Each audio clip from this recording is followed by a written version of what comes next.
Now, please enjoy Kevin's interview with the brilliant, the badass Susanna Hoffs. I just decided we've started.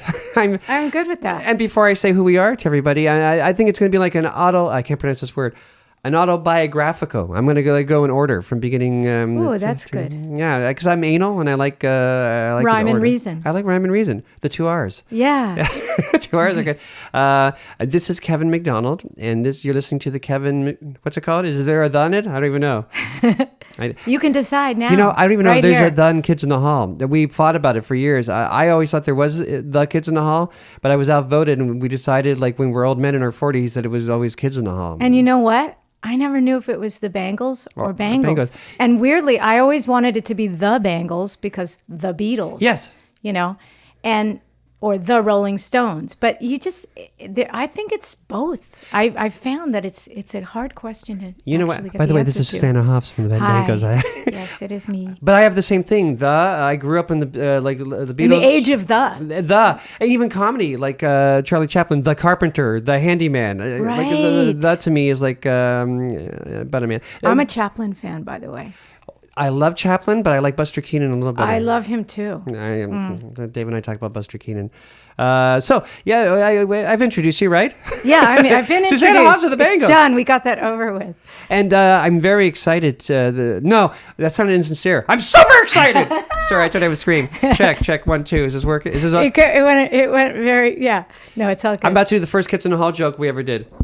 Is this working? I know I am. First, and they can laugh. It doesn't have to get a laugh to be legally a joke. It doesn't have to get a laugh. But okay, there's so many weird things happening because you've talked about the thing. Yeah. And the checking the mic thing. Yes. That's the first thing I did when I met Vicky and Debbie. And I'm getting out of order here, but no, that's fine. They came over to my garage. We met through an ad, and I went up to the mic and I went, "Is this on?" And they started laughing at me because that was just something a very green person would do. So you weren't being funny. You were like actually. Oh no! I was like, "Is this on?" That I did that.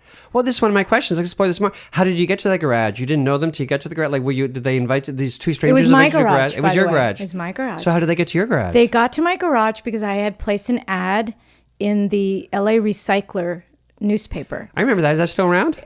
I actually think it is. There's probably the online version of it. I'm not sure. I'm so sorry for interrupting you. Please keep going. No, it was kind of the Craigslist of its time. Yes. But pre-internet, pre-all of that, pre-personal computers. So it was, I think it was in 1980. End of December 1980, I'd placed this ad. And I was also very actively seeking musicians through the same LA Recycler magazine. And I called an ad that piqued my curiosity, and Vicki Peterson answered the phone. She wasn't the person who had placed the ad. Her roommate had placed the ad. This roommate had just been fired from the band that Vicki and Debbie had been doing for, I don't know, 6 months or a year. So she was answering ads. She was answering the phone just at the moment I was trying to reach the girl who had placed an ad. Right. And we got to talking, and I thought, wow, we really had tremendous connection, but she didn't feel comfortable, kind of stepping on the roommate who had played. It's such a convoluted story. The person who had placed the ads. I love convoluted stories. Okay, so it's super convoluted, but she didn't feel it was proper for her to say, "Hey, what about you and me getting together?" Ultimately, I think I finally did speak with the roommate. I felt no connection. I felt so much connection with Vicky. I think I ended up calling her back. I'm sure I did, and that's how we connected. So they come to the garage. And then I invite them to the garage. You invite them to the garage. Yeah. To your garage. Is it like your parents' garage? Yeah. Or do you have a whole house already? I was home. There was a house. I had just graduated from UC Berkeley. I'd just come back. And I was sort of living in the garage. In LA, because the weather is good enough that you don't have to park your cars in the garage, they become sort of the rumpus room. Oh! Right? Are we picking up the applause? I love a rumpus. A good rumpus room. So I was 28, so I realized rumpus had a P and not a B. Oh, really? Yeah. I'm sorry. Keep going, No. please. So I invited them over, and they showed up with their instruments. Debbie came with some drums. Vicky came with a guitar. We went and we set up some microphones. I went, they laughed. Then we said, well, what should we play? And I don't know who suggested it, but White Rabbit by Jefferson Airplane, which I didn't know. I'd never played that. And when you listen to that song, it sounds really complicated somehow. But it's actually only 2 chords. That's what I thought. It's only 2 chords. I swear to God, I thought that. But I don't know why, to me, there was something in the chords are unusual together. Right. It's an unusual Well, they sound chord progression. There's an odd sound of the 2. song. Yeah, and it's like seems sophisticated and kind of psychedelic, and it's a really interesting song. So I was so impressed that they taught me how to play it. We started playing it. I'm not kidding, but we sounded like a band. And my parents had a house guest who was we were in the garage. They were in the main house and they were listening in, and this woman came down and said, "Wait, you guys just met an hour ago?" And I said, "Yeah." And anyway, that night, literally that night, I'm using literally in the literal sense. In the real sense. Kids nowadays don't use literally. No. Correct. Yes.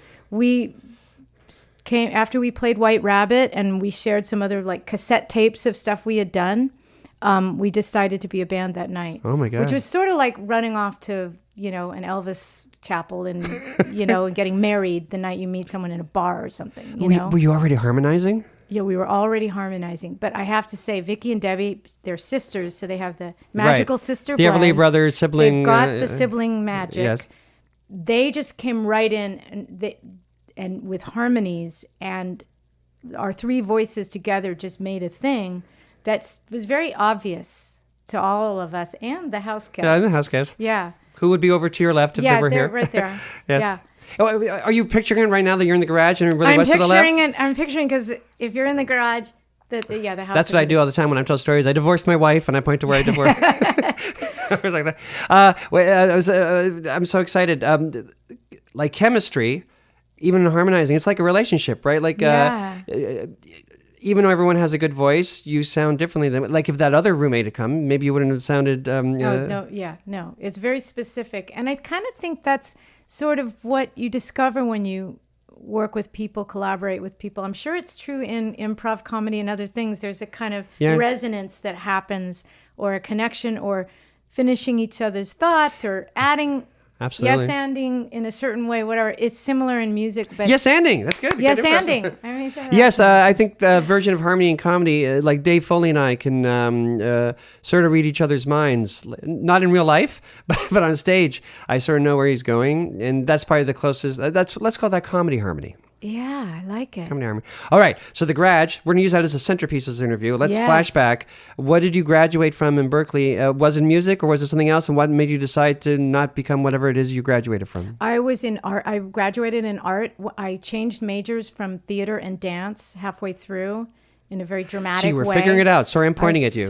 My mother hated when I pointed at her. I'm so sorry. No, I'm okay with it. I'm so sorry. I was figuring it out. I started out in the theater dance department. I drifted towards dance because I had studied ballet very seriously as a little girl, then jazz, and I took jazz, and then at Berkeley it was modern. It was Martha Graham. It was very strict, very specific kind of modern. My partner is a modern partner. My partner is a modern dancer. I'm sorry for interrupting. Oh, so you know, yeah. I know, so it's really amazing. It's about ideas, embodied following the ideas. So and it's about architecture and Martha Graham. If your partner was here, we could be doing Martha Graham. It's all it's all very fitting with the zeitgeist of the time that it was done in. Like it fits that. It's all like you say. It's all conceptual and idea driven. It was right at the time when punk rock was happening. So I was living in Berkeley, which is a very vibrant place. And though it was the 70s, it still had a great lot of the flavor of the 60s still going on. And Berkeley still does, by the way. Yeah, it's never changed. I was going to say, doesn't it still? It does. I swear to God, I was going to say that. So if you're on Telegraph Avenue, there's record stores. Telegraph Avenue, oh my God. Right? So that was my world. And it's sort of the influence of the culture of Berkeley, which was still the 60s, and the fact that, internet hadn't happened, so we were buying albums like kids are doing now, like my own kids buy albums again. And I was very much caught up in the combination of the 60s music that was still very alive in the scene in Berkeley and the punk rock music scene that was exploding in San Francisco at the exact same time. Right. Meanwhile, you still have The Who and Zeppelin and, the sort of rock god thing going on. But it was like this exciting moment where you felt this kind of tectonic change in the culture with the punk rock going on. And that just sort of ripped me out of the theater dance thing and into wanting to start a band. And I put together a kind of first band with David Roback, who went on to do the Rain Parade, which was part of the LA Paisley Underground thing, but then later did Mazzy Star, which is a very cool alternative.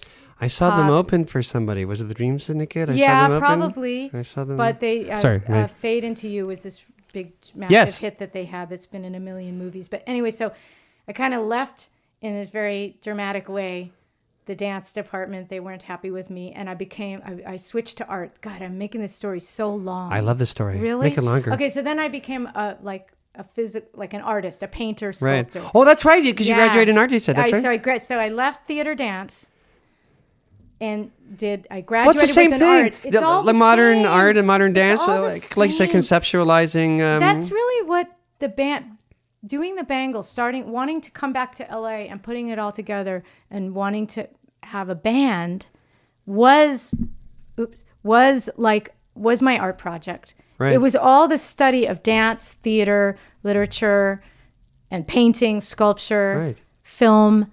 All of it came together in this band for me. That was the way I saw it. I read this once, or am I making this up? Am I lying? Or did I read once that you saw the last Sex Pistols concert ever? Did.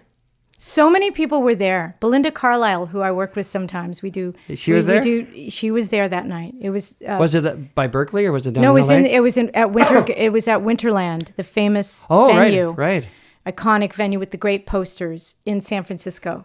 And was that the aha movement? The aha moment where you go, this is what I want to do? Or there wasn't necessarily a single aha moment. It was more this confluence of all this study of art and living in Berkeley for those years, and then coming home to LA, trying to do a band with David Roback, realizing that we were a couple also, so that didn't work out. So the whole ABBA thing, we can just call it the ABBA syndrome. Were they both couples the Fleetwood in ABBA? Mac, I think, it's like difficult. And Hart, the guitarist, there's a famous footage where Anne split up with him and was dating the drummer. Oh, I didn't know that. I didn't see he breaks that. his guitar and that's how he quit the band. You see what happens? Yeah. It's complicated. It is complicated. That became complicated, and that's when I started to go see all the club stuff going on. This is like summer of 1980. What a great time! Summer of 1980. Both LA and San Francisco. What a all great time! of it. What were the Sex Pistols like? Did they play? Could they play their instruments? Because I know in the album it sounds like they could play their instruments, but it wasn't the same players. Oh, they were great.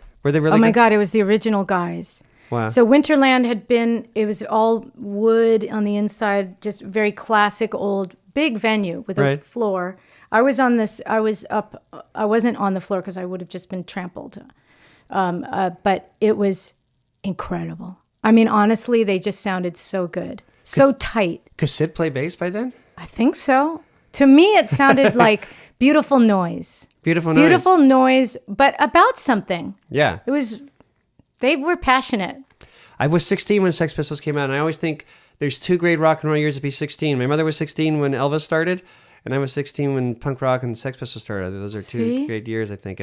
But when I heard it, I thought people warned me that it was going to blow my mind and be wild, and I loved it right away. But I loved it because it was, to me, faster Chuck Berry. Yeah. But the lyrics it about had something. a simplicity and a real straightforwardness to it. But with amazing lyrics. Though Chuck Berry also wrote amazing lyrics. I don't mean to say really clever. Brown-Eyed Girl, that's amazing. Chuck Berry wrote great lyrics. That's all I'm saying. Yes. But there was so much cool stuff going on. It was the Ramones. It was Blondie. I remember my brother had gone off to Yale and I had gone off to Berkeley, and he came home. It was like that scene from Almost Famous, but not quite, but where the older sibling just presents, and I present to you television, Blondie, the Ramones. Talking Heads, maybe? The Talking Heads. We went to see the Talking Heads at their first show in LA at the Whiskey. Oh my God, you saw the Sex Pistols last, you saw Talking Heads first? I saw the Talking Heads there. I probably have the ticket stub. and I just looked up at Tina Weymouth, and she was so cool. playing the bass. It was like everything. It wasn't just the Sex Pistols. It was like a revolution going on. When did you learn your first instrument? Was it guitar? Oh yeah. Yeah. Like as a kid, what's your first musical memory? What's the first time that you thought you wanted to? I'm asking you 14 questions at once. You could pick the question that you want to answer. What was your first instrument? How old were you when you got it? What made you want to get it? Oh, well, my first instrument was probably my singing, my voice, for sure. I mean, I was singing from, like my mother says, from the crib.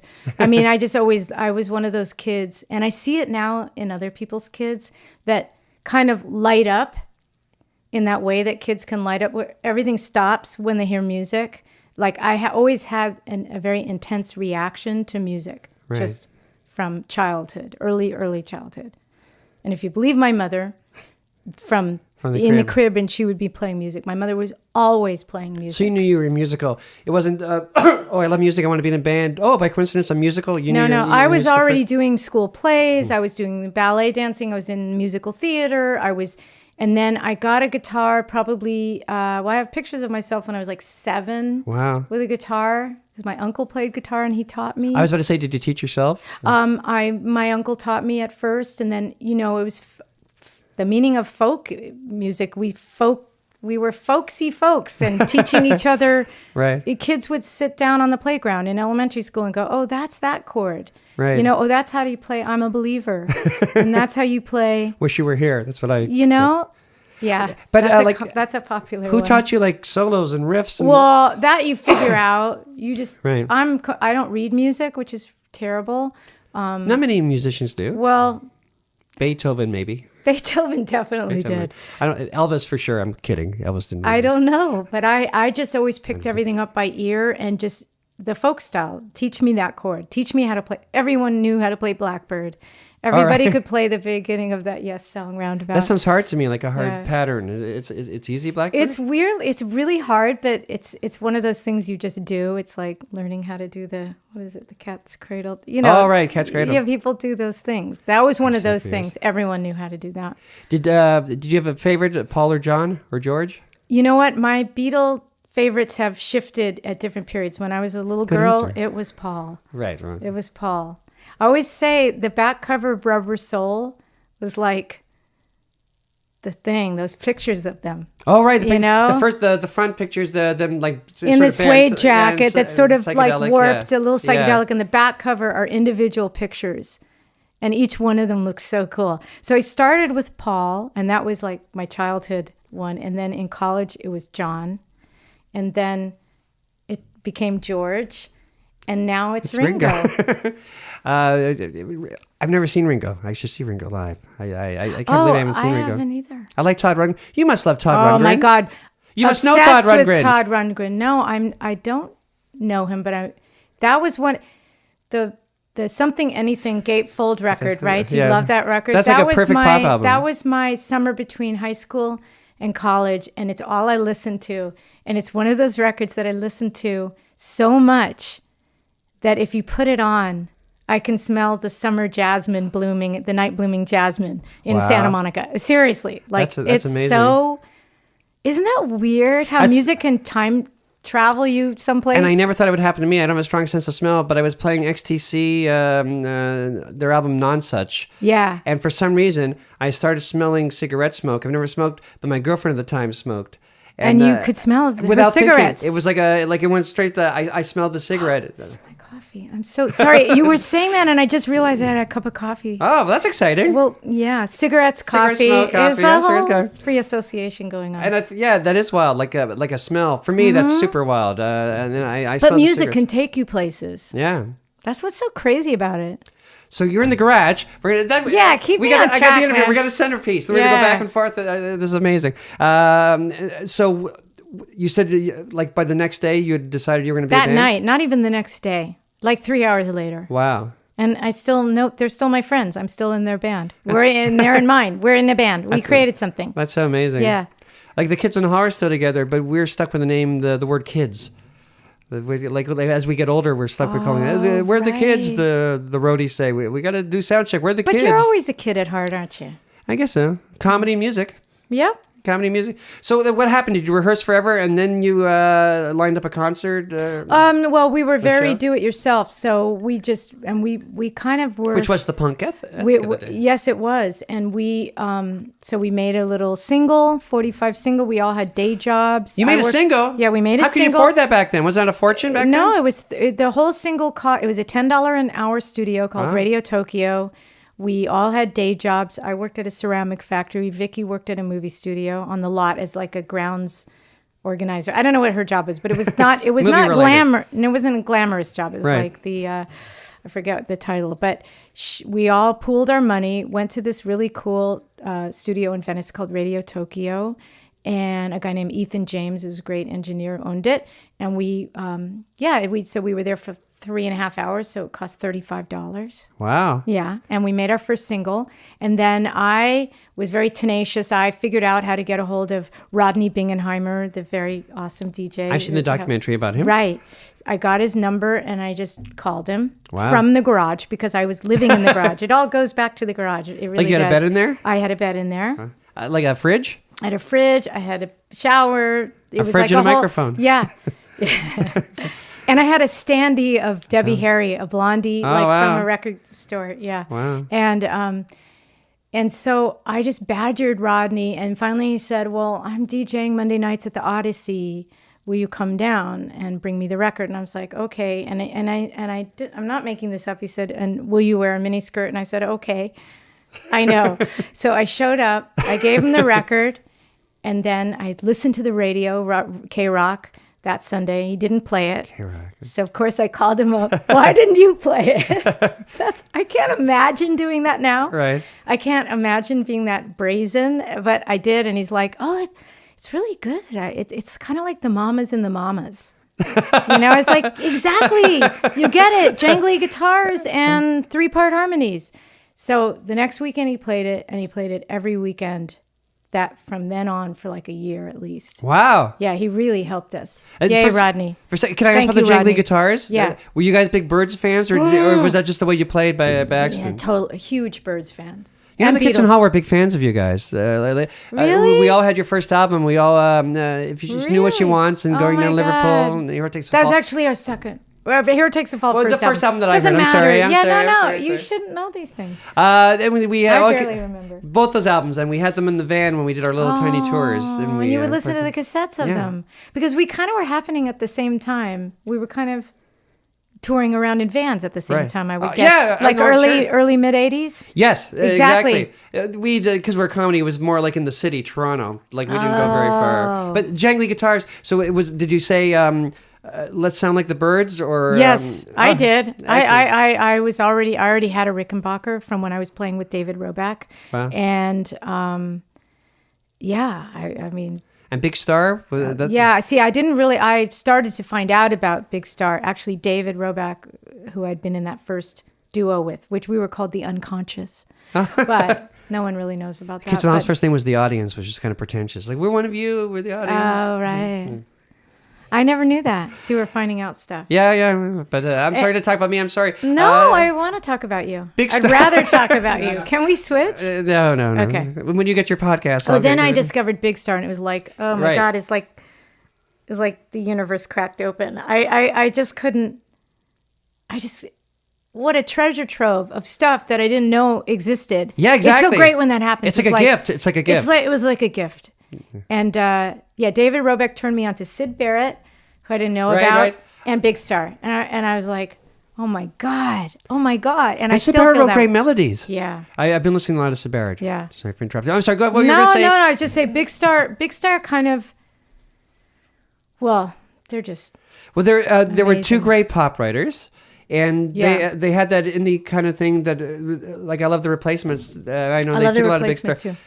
I love the kind of pop rock music, the pop rock music. I sound like an 80-year-old. The pop rock music, where it sounds like the band's about to split up halfway through the song. Yeah. Like there's polish to it, and they're trying to harmonize, but there's that edge that they may not like each other. I think that's sort of essential in Yes. some way. And it's just like families. Yeah, see, exactly. It's like Right? family. Sorry, and it has to be like organic. Like Yeah, it's exactly. a thing. It's There just- is a weird tension. And I think you're right. And no one's ever said it quite like you just did. But I think the fact that you can intuit it and sense it and hear it Yes.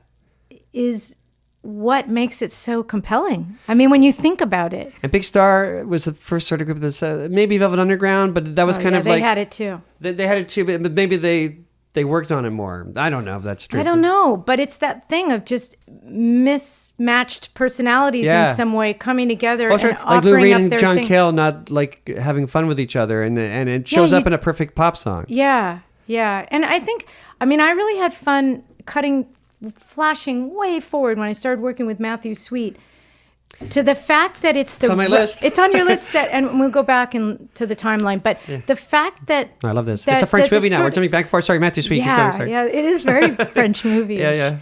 I was so happy to hear your podcast with Mike when he talked about Cassavetes and Truffaut. Yes. By the way, I was just listening to it with Jay. Right. I listened to it, and then I listened to it with Jay, my husband, who's worked with Mike on Austin Powers. He told me a very nice thing about Jay after when we went to the bar afterwards.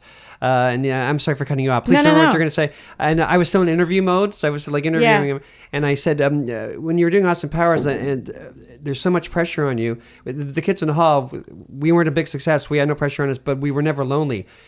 Were you ever lonely? He said, no. He said, Jay was my troupe. Aww. He said, we were like, we had each other's backs and we were like partners. Nice. I'm so tired, I almost started crying. I'm so tired. When I'm tired, I start crying a lot. You mean you're right? You're tired now? Yeah, I'm tired. You almost now. just cried now? Yeah, your I was eyes, just cried now. Listeners, the water, his you see water eyes in my eyes? are like getting very glowing and putting luminous. it to the mic. I'm sorry, what were you saying? I cut you off. I You were was saying amazing. saying, flashing forward to working with Matthew. Right. Yes. One of the things that was so fun about working with Matthew is that kind of a little bit to your thing about hearing the kind of tension of things going on a recording. Yes. Which kind of makes it more interesting. I really felt that working with Matthew too.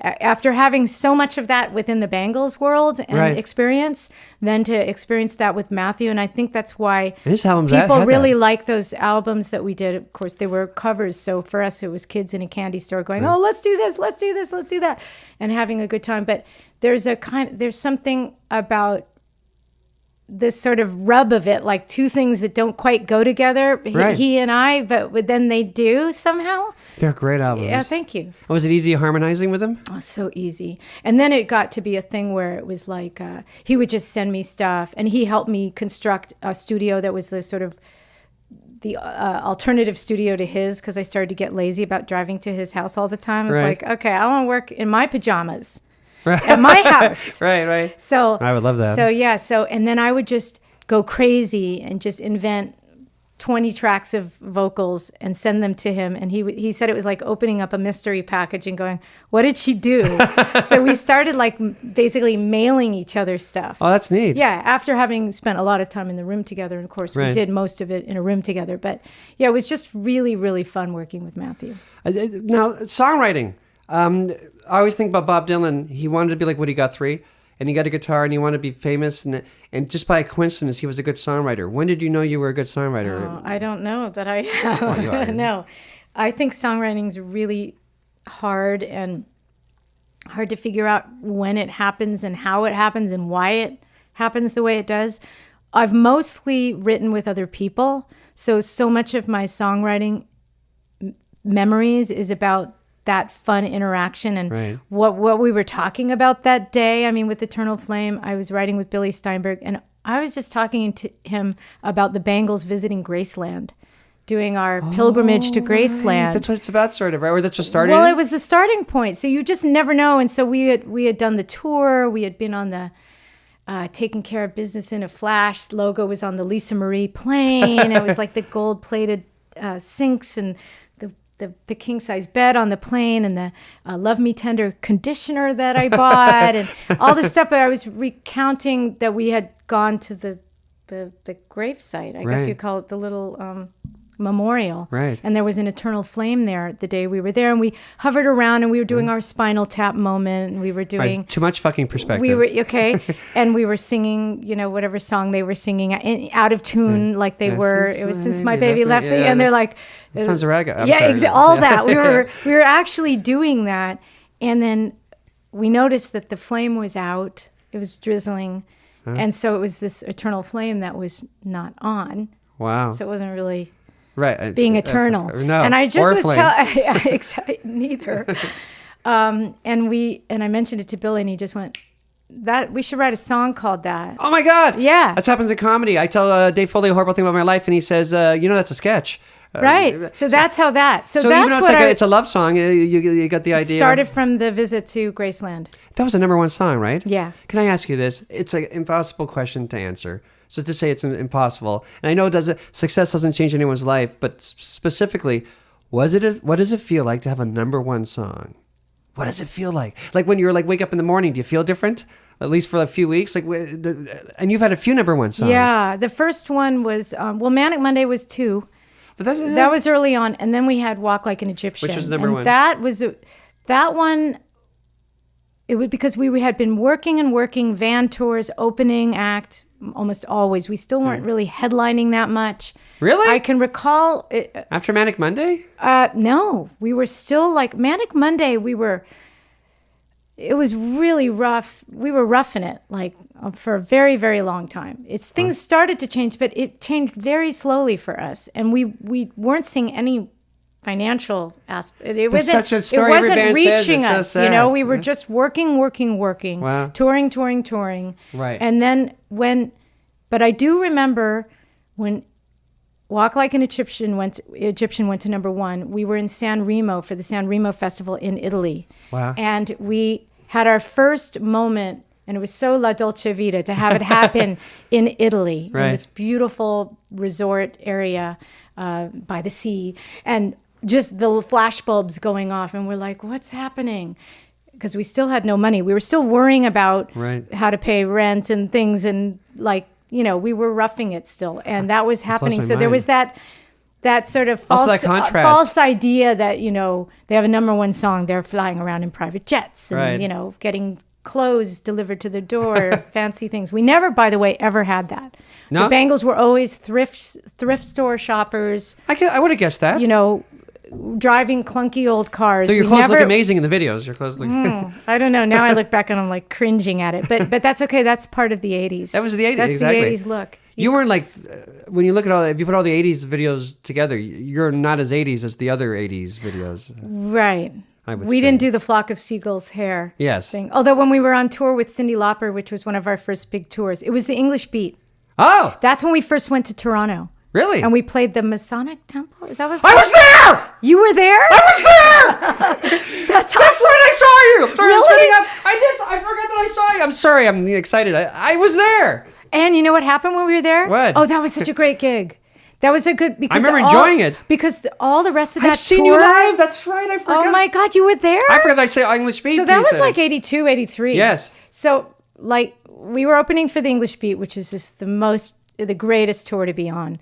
But every dime from our wallets was stolen from the dressing room there. It wasn't me, I swear to God. I know it wasn't you. I have spit all over my head now, and I know I look like a guy that did it, but I did. No. But again, a contrast. You're having a great concert. Yeah, but that was where we started to feel, felt like it was a good gig, because there were other gigs where we opened for the English Beat where, I was getting hit in the head with milk cartons, and I came off stage with gum in my hair. That we were just because their fans are sort of. It's they the were same diehards. Yeah, but sort of different music. Mm-hmm. Oh yeah, we were getting, But it's not like they're heavy metal band with those kind of fans. No, but they who are these? What is this band? We don't want to hear them. Bring on the So it was trial by fire. That's where we learned we just played everything really fast. Are you one of those people that remember every city, every concert, what the name of the theater is? No, I'm absolutely not. But that city in Toronto, and then being on tour with Cyndi, it goes back to your haircut 80s comment. Yes. When we were on with Cyndi Lauper, when our first record had come out, and we did our first Letterman thing right around that time, but she was really hell-bent on cutting all our hair in these really kind of weird 80s, like her herself, or have her people do it? I just kept avoiding it and avoiding it. She was literally coming do it herself. No, herself. Yeah, she really wanted to style us and cut our hair. She was also giving us other little cool words of wisdom, like steaming. She would say, you have to have a pot, and she would have this pot with water and she'd steam her voice every night. I always think her skin looked great. I wonder if that helped her skin. It helped her skin, So and that her skin looked she great. was such. I mean, she is such an unbelievably amazing singer. I would just stand at the side of the stage and watch.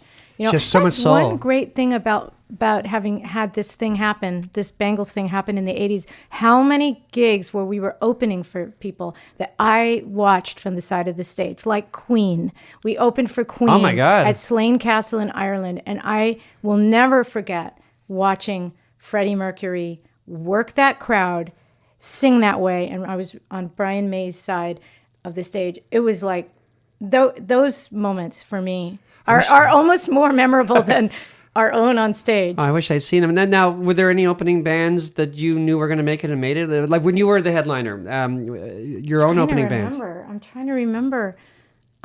We just always tried to get opening bands that we loved. So you had to say in it, like you always. Not always. Well, yeah, when it was our tours, I think we mostly did. We had the Hoodoo Gurus. We had. I love the Hoodoo Guru. EIEIO. We had. I'm trying to remember who else. Cutting Crew, which I don't think was your choice. No. Oh yeah. Oh yeah, Cutting Crew. Hoodoo Guru, they're from Australia, right? Yeah, they're What's that great so song great. with the single? The Bittersweet was a good one. That's a good one. The single in Canada. It was. I'll remember. I'll scream it later, and I'll scare everybody when I remember. And Yeah. I'll scream Oh, it. we I used to do apologize. Much Music. Oh yeah, Is that what it's called? yeah. Much Music. It's RMTV, Yeah. and I remember seeing you guys on that. Yeah. And you were interviewed a lot. I'm trying to think who was the interviewer. I don't know. Erica? We were on it a bunch. Yeah, that's true. I feel Because you would do the circuit. That was part of it. Did you ever play Maple Leaf Gardens? I think we may have, but not as a headliner. I don't think we played at outside like an amusement park. Yep. The last time Wonderland. we played there Wonderland, yeah. in '89. I saw the replacements open for Tom Petty. You there, have to which take was a little boat to get to the Yep, thing. that's it, that's it. I'm recalling it. Yeah, that's it. That's Yeah. it. Wonderland. We're a French movie, back and forth. You guys have a first single. Oh yeah. Now, how did you go from that? I know there's a lot of steps in between, but I want to hear them all because I'm excited about everything. How did you get to a major? Was it Columbia? How did you get to a major? They were the record? only one that wanted us. But you know what? It But only they're takes Columbia. one. Yeah, but And it was Columbia. And it was I mean, Columbia. they had freaking Bob Dylan and Simon and Garfunkel. I was going to say that. all this great stuff. But how did that happen? Take me through every step. Oh, okay. So we were playing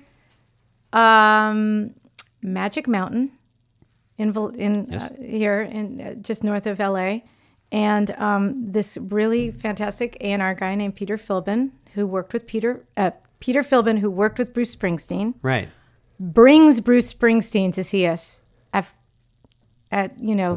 what's it called? I just forgot that. Six Flags. Six Flags. Right. Six Flags.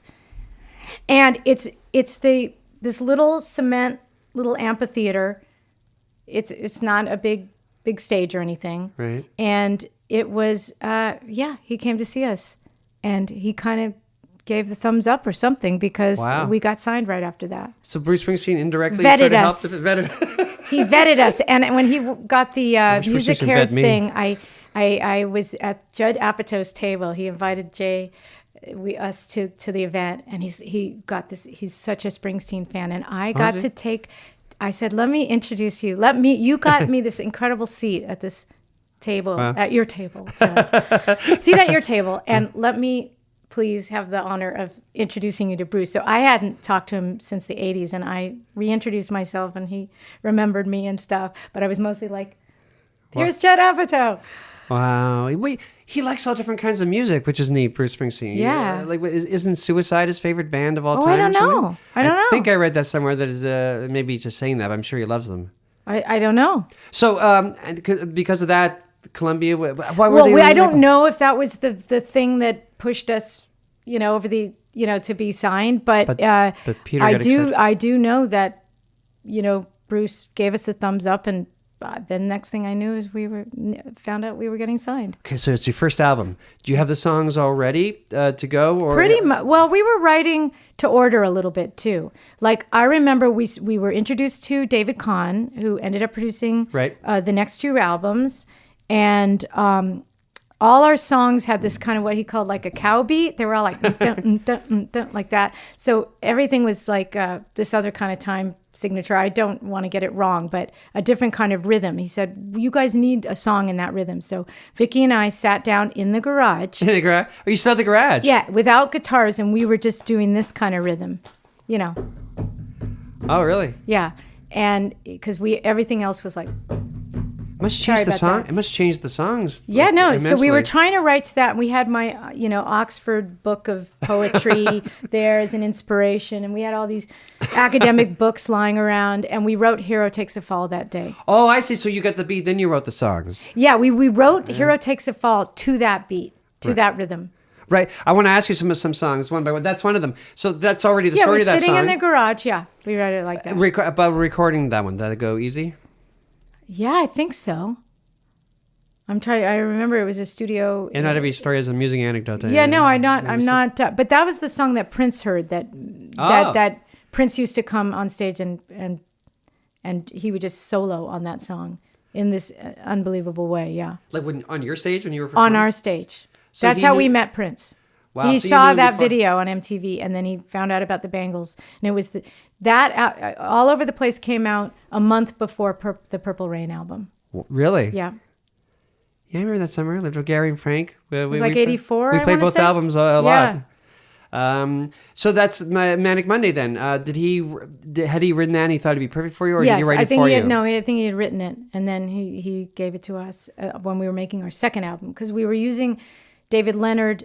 There was a couple, David and Peggy Leonard, that are fantastic, talented engineers, and they had worked at Paisley Park with Prince for years. And so David was working with us, and Peggy was working with Prince. And we were at Sunset Sound Factory, which was the small sister studio of Sunset Sound. Prince was at Sunset Sound. So we just got word from Peggy to David to me, oh, he has a song for you guys. And I drove over and I picked up, and I still have the actual cassette. Oh my God. Yeah. Oh my! I remember Matthew Manic Sweetie wrote Monday a on song for our movie "Kids and All Brain Candy," and Right. he was playing a festival in Toronto, and he was about to go on stage, and we got backstage. I think we had to sneak backstage. Nobody knew who we were, and he was driving around in a golf cart, and he had the tape of the song for us, and he gave it to him. So Manic Monday. Yeah. My favorite Bangles song. I love Jill Shears. If Oh, You me Know What She too. Wants. Is there a story behind that? No, just that we're going to do a couple songs, covers on the record. And I remember sitting in David Kahn's office at Columbia and listening to several songs that ended up on the record. One was Walk Like an Egyptian, a demo of that. Wow. Another was If She Knew What She Wants. And then there was September Girls. Big So Star. those were the covers. Big Star spelled with a U. Girl Yeah. spelled with a U. Well, we did. Yeah, exactly. Wow. And to this day, when we write each other emails, Vicky, Debbie, and I, we often we say, "Hey, girls," we spell it that way. I almost started crying again. Oh no, he is. It's kind of tired, but It's so. but the emotion's real. Okay, good. Anyways, one of my all-time favorite videos. By the way, I'm not lying about anything. Oh, good. Is going down to Liverpool. Like it's Ah. first of all, whose concept was it? Well, my mom directed that. Did she really? Yeah. I know she's a director. I didn't know Yeah. that. And so I didn't know I she grew up. directed that. That's a great video. Yeah, and so I called Leonard Nimoy because He was we a friend grew of up. the family. Or Yeah, something? we grew up with Adam and Julie, and Adam's still my brother's best friend to this Wow. day. Yeah, and looks just like Leonard. But yeah, so that was just a low budget, thing, and I called Leonard and said, I hate to be the one to ask this, but would you mind being in our video? And he was so agreeable. Isn't that amazing that he said so yes? amazing. Because remember, it doesn't. I could be wrong, but doesn't the video start with a close up of his Yeah. face, and then you sort of think you know who he is, then he takes off his Yeah, sunglasses, and yeah. you go, oh my God, that's Leonard Nimoy. Exactly. But who thought of the concept? You're just in a car. You seem to be having a crush on him. I don't know, or is that just the way I haven't read seen it? it in years. But the best part, one of my all-time video moments ever is when he turns the song And the song off. stops. It stops, and then she puts it back on. Really, Yeah, Vicky puts it Vicky back puts on. She's like, Like, who thought of that? I don't remember. I think probably we just had a video meeting, where we would bounce ideas around. I mean, honestly, isn't that one of the best videos in the 80s? I don't Am I know. making that up? I haven't watched our videos in a very long time, but it might be. But I don't know. I have trouble watching. Now, those you're very things. famous in videos walking like Egyptian, but a lot of videos, the sideways look. I remember us like walking around Toronto going, wow, that's a great sideways look. Was it something you planned, or is it just... No, that wasn't something I planned. Part of it was that we filmed Gary Weiss, who had done a lot of SNL short films in the 80s. He was the director of the Walk Like an Egyptian video, and it was a 2-day shoot, which was a big deal for us. Wow. That felt very big. So he said one of the days he was just going to go around the city and film people. Oh, which right, he you could tell did. they're really like laughing and they're Yeah, doing it. and the second day, I think it was, he was going to film for radio contest winners. It was like in a warehouse or something. We were just going to lip sync, or we play a short actual live set of like 5 songs and then start filming, warm up the crowd and then film the song. And I was in the habit of instead of singing with my eyes closed or singing just to a fixed point on a wall somewhere, I always would find a few people to sing to in the audience. So I would typically find someone to my left, someone to my right, and someone in the middle, just to kind of have people and they would sometimes freak out. People, Really? because when you actually look at someone in the audience and sing to them, it's like, it's Oh, kind of course. exciting to them because a lot of times they don't even think you're really seeing them.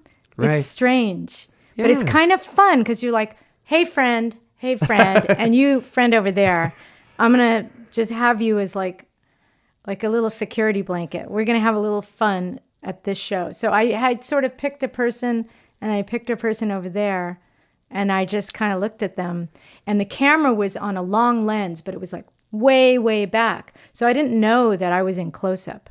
Wow. So it was Yeah. just a chance thing. Yeah. It's funny how a look took off. I know, it's weird. And if I remember right, you don't sing to the third verse or something? No, I sing the last verse. The last verse? The last 3 verses. But that's the thing everybody talked about, was sort of and how good the song was. Which brings me to my next question. Yeah, we're sort of doing it in order now.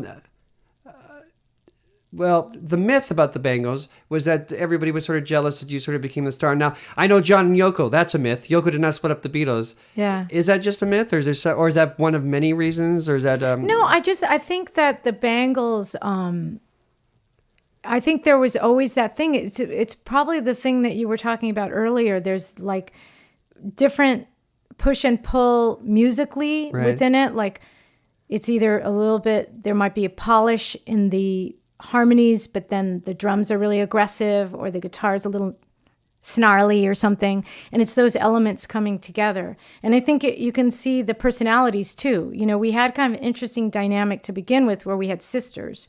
So you've got Right. a familial quality, you know, functional or dysfunctional. Did they fight a lot, like the They didn't Kinks? fight a lot, but there would be, no. We were never like Black Crowes? I was thinking of the Wonderwall guys. Oh, Oasis, yeah. Oasis, sorry. They're the worst of those Liam ones. and Noel. Yeah, that's it. Oh, we were never like bashing each other's heads in on stage and coming to fisticuffs or whatever. We were just, there would just be this sort of feeling of, and I want to be linear here. So you have, back to what I started with, you have this sort of functional and dysfunctional qualities of a family. So that's what a band is. Yes. And you're thrust together in a marriage, in a family, and then you have real sisters who have their own dynamic, big sister, little sister. Right.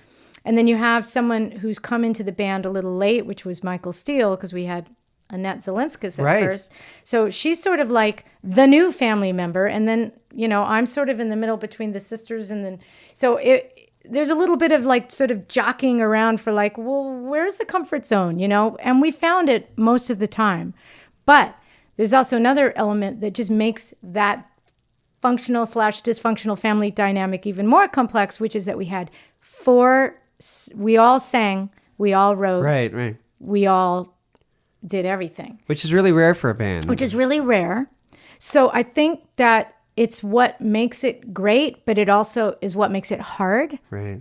you know, challenging maybe. So, and then we never were in the driver's seat when you're on Columbia Records. They pick the singles. Right. They sort of, you know, it's not like now I make stuff and I just stick it out on the internet and hope someone finds it. There's no Right. manager. You have manager. There's all these layers of people surrounding you, and then you're on the road continuously, hotel room, van, car, planes, trains, automobiles, hotel rooms. How do you keep a boyfriend through that? How do you you're getting worn down. I mean, it's not a glamorous life, even though it seems like it is. It's great to be able to play music every night, but you sort of get worn down. So that's the best part, when you're just on stage for an hour and a half. And you're on stage, and it's everything else leading up to the stage where you're just pacing around by yourself in a hotel lobby, lonely, and and we didn't have the internet there. There was no Skyping. There was no FaceTiming. There was no, you felt kind of isolated, even though we were together. So I just think that, and I'm not trying to go, oh, boo-hoo, it was so hard. It really wasn't hard. I'm just saying, I think after 10 years together of doing that, it just kind of was like, hey, maybe we should do something else. I guess it was 10 years, wasn't it? It was like 10 solid years, just about 9, 10 solid years. As a fan, it felt like it was too soon. But I guess the Beatles were together 10 years. I know, and you also, then, as I said, you put in management, other voices coming in, and I think we just had trouble saying, hey, we need a break. Like, we're all really burnt out. Right. Like, we want to stop. Well, wait, why are you stopping? You have a number one song. Well, because we're really tired and getting on each other's nerves, and we want to see our boyfriends, or even be able to have a boyfriend stick around while we're on the road for 9 months. You know what I mean? Right. Like, we were lonely. We were all getting towards 30 or had just turned 30. We were like, what do we do now? So I think it's just what happens. Yeah. Does that make sense? Yeah, well, it totally makes sense. And it's a lot of bands split up when they're number one. Yeah. So your first solo album, was that a lonely experience, or was it a freeing experience, or was it a little bit of both? Free and I'd say a little bit of both. It was freeing, but it was also scary, and I felt a little bit, and I was still on Columbia, and I still had the sort of same producer and team in place. So looking back, I feel like I was just in a swirl of confusion with the Bangles things. And you were so like suffering from Bruce post-traumatic stress? Exactly. Bruce McCullough has a theory. You put up with someone, I think he's totally wrong, but he may have a point, that if you're... for every year you've been with that person, it takes a year for you to get over it. Yeah, and I didn't really have that year. So I think I was a little bit traumatized, and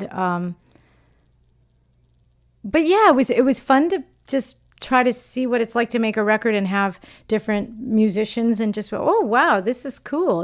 There's certain aspects of it that were freeing and a chance to experiment, whereas you weren't having to play by the same rules. Right. When you're in a band, there's certain rules, whether they're unspoken rules or they were all unspoken rules. There was just kind of a way that we did it, a way that worked. Right. And, I've spent more time in the Bangles than I have solo in a way, because the Bangles then, regrouped and have been working and work regularly.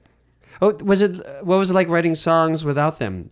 Because the truth is, we had all written songs with outside writers during the Bangles. So you were used to that. Yes. But did you miss their harmonies? Terribly. Yeah. I mean, there's a thing that happens when we just get in a room and play. That's just a very specific thing. It is what it is, and it's just thrilling to me every time I walk into rehearsal. I might be stuck in traffic for an hour and really grumpy when I get there, and then I plug in my Rickenbacker, Vicky plugs in her Les Paul, Debbie gets on the drums, and we just play and start singing. I'm like, oh yeah. Oh God, I have the best job in the world. This is so fun. I totally understand. I may do other TV shows that are great and stuff, but it's not the Kids in the Hall and something. And it's a chemistry. You get more inspired by the people you have chemistry with. Yeah. I was reading a lot of reviews of your solo albums. All your albums get great reviews. Oh, thank you. Why is that? I didn't know that. I'm not angry. I didn't even know that because I'm so scared of reviews. Well, I don't know, but that's so nice. Multiple great reviews. Oh, wow. I didn't even know because I haven't what thought do you do? About it. Well, what is it?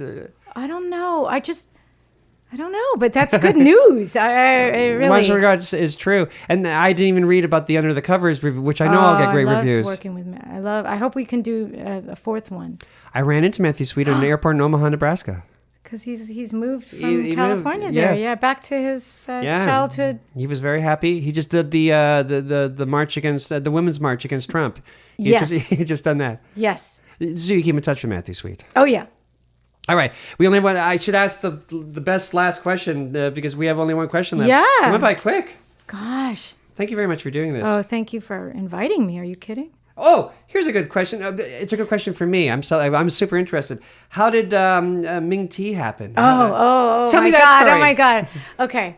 I was hoping you might bring up Mike, and I just listened to your incredible interview with Mike, who I had just seen in April. So Ming T was, Jay and I met Mike, I don't know when this was. I want to say 91 or something. Yeah, 91.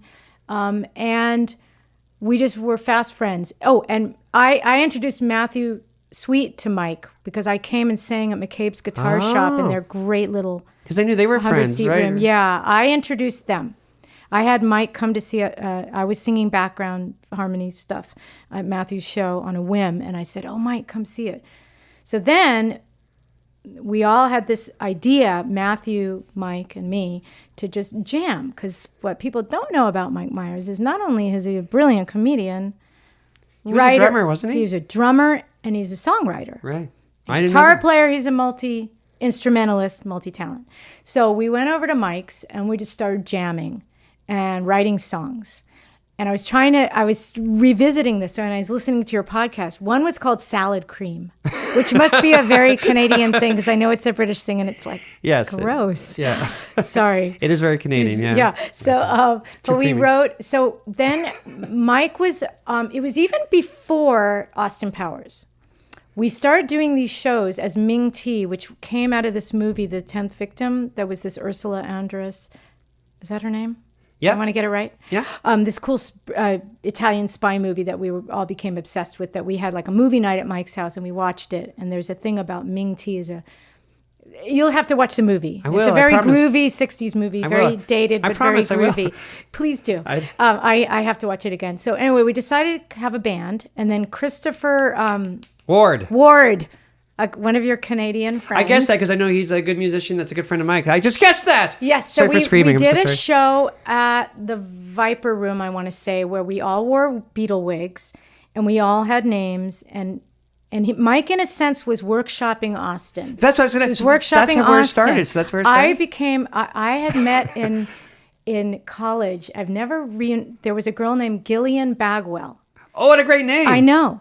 I don't know where she is. She was in the drama when I was a freshman at Berkeley. I was in an acting class with a girl named Gillian Bagwell, and I said, I always loved that name. So and British. Mike said, "You shall be Gillian Shagwell." Oh. He riffed off of that name, and it was great. And Matthew was Sid Belvedere, and I forget what Christopher's name. But they're all, you can find out the names. I didn't. It's probably on Wikipedia. I will. For all I know, I will. Ming Team might have some info there. So we workshopped, and Mike really did most of the songwriting. We just played a whole set, and then we ended up being kind of integrated a little into the movies. And in the first Austin, we were at the end in the credit sequence, and we recorded. Wow. And I've always wanted to do a Ming T revival. Oh, you should for sure. BBC One, BBC. I just said that Daddy wasn't there. The one song I remember is BBC.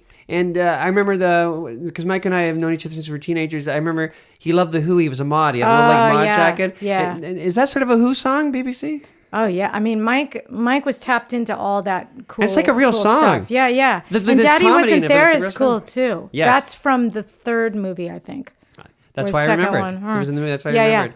Okay, one last question. One last question. You have a connection to comedy. Mike Myers, Jay Roach. Did you love comedy as a kid? I'm sorry, I'm pushing the comedy No, thing. I mean I've always loved comedy. And I've always loved movies, and I think Jay. That was one thing that bonded me with Jay, was like he was a film person and I was a music person, and we were able to. In fact, with Austin Powers, my favorite movie was, I'll be really quick because this is kind of confusing, but there was this great Take your time. Movie called The President's Analyst. Oh, yes. That I was obsessed with. James Coburn? Yes. Where he plays the gong.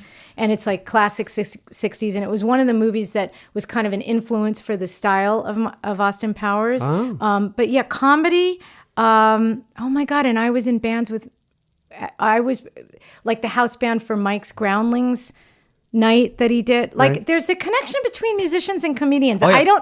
I don't understand it. Every love musician wants to be a comedy. comedian. Every comedian wants to be a musician. It's so weird. So But you never wanted to be a comedian. No. But I guess most of the comedy I had access to was through films, just through movies. Wow. Woody Allen movies, just movies growing up. Thank you very much, Susanna Hoffs. You can't see this, but I'm shaking her hand, thanking her.